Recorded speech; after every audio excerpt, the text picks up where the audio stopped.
ManipurDiary की Seireng singbu khoidana tabiriba khwai punamakpu nonglupna khurumjari. Thamjari Seireng Peisa Amasung Yuu Laibak irang hauba aina thingba ngambra akanba nonglai nungsitpu aina thatpa ngambra yohar hababu lephanba aigi itikla corona bu muthatpa natte oithokte aina ngambadi lotpa khaktani chaningai seningai lotpham planning yaudana kaya kuina lotkani adubu khangdabadi tawgumsi nongmada pokpa masana nini siba honade tomsona tomsada MLA gida chalubra loyore boyaina hairiba PLA ye assembly vote maya yauraklabanina ibesana chanuda mauna halai sabina thalaure saksa haijana bagi senkhai talusi group ta pau pikhro mathangi sahi manga kanbana MLA gi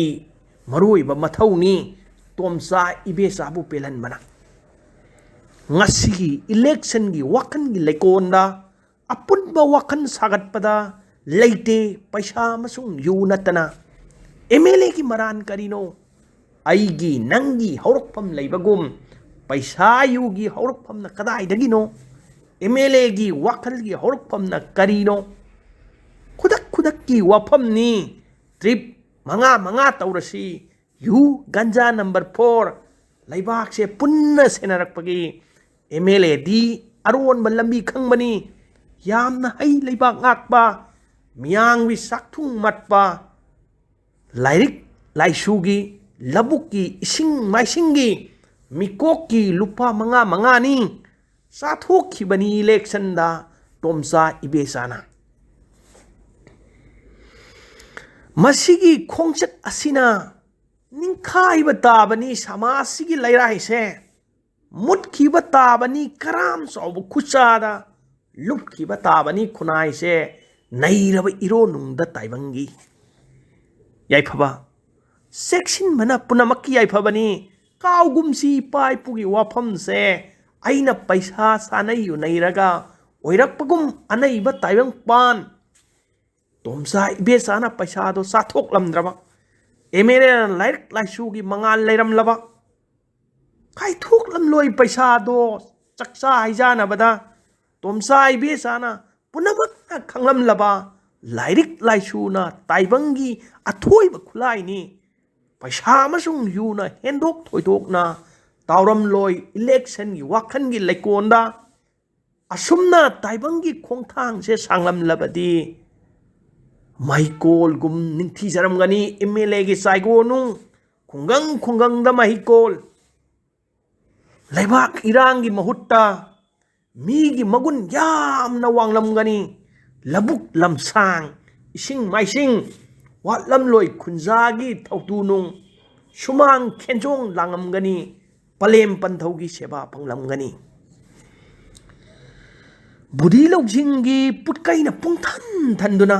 semgat sagat pana hen marum boiram gani Electionda puyagi sena pakthuk lam gani laikai da pajeng phiran thenaram gani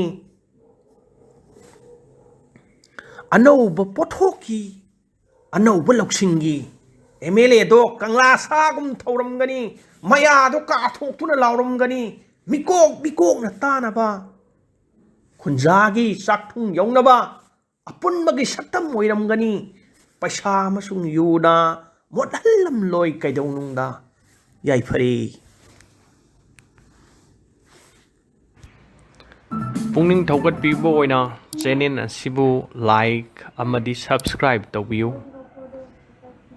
amasung share with friends and relatives thagatjari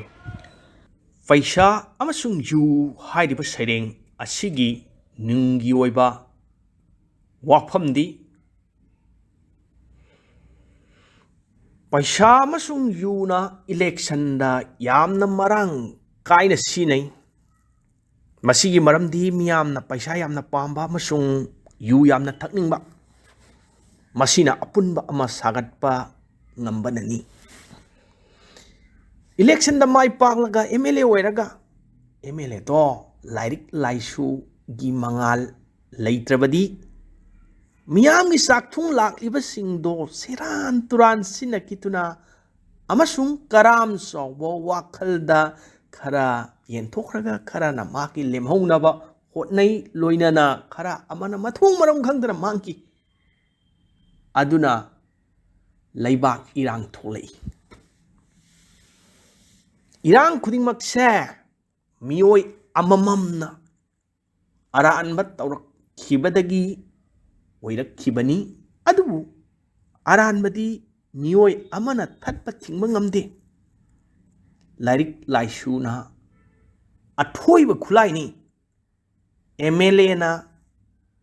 awangba Lairik-laisu leiramlabadi khunja khudingmak yamna tamningai oiramgani loinana mahikon singda awangba lausing tamnaduna amasung khunja singsu Lairik-laisu hainaraduna miyamgi magun yamna wanglamgani Loinana Electionda Peisa Yuugi mahutta semgat sagatpana yamna hena nainaramgani amasung kanaba phanglamgani Lairik-laisu hainaba honasi masina emung-manung nungaihanba amasung thaksi-khasi khangba aranba matau tamnadaba khunai ama oihanba ngamgani haina Seireng asina saithari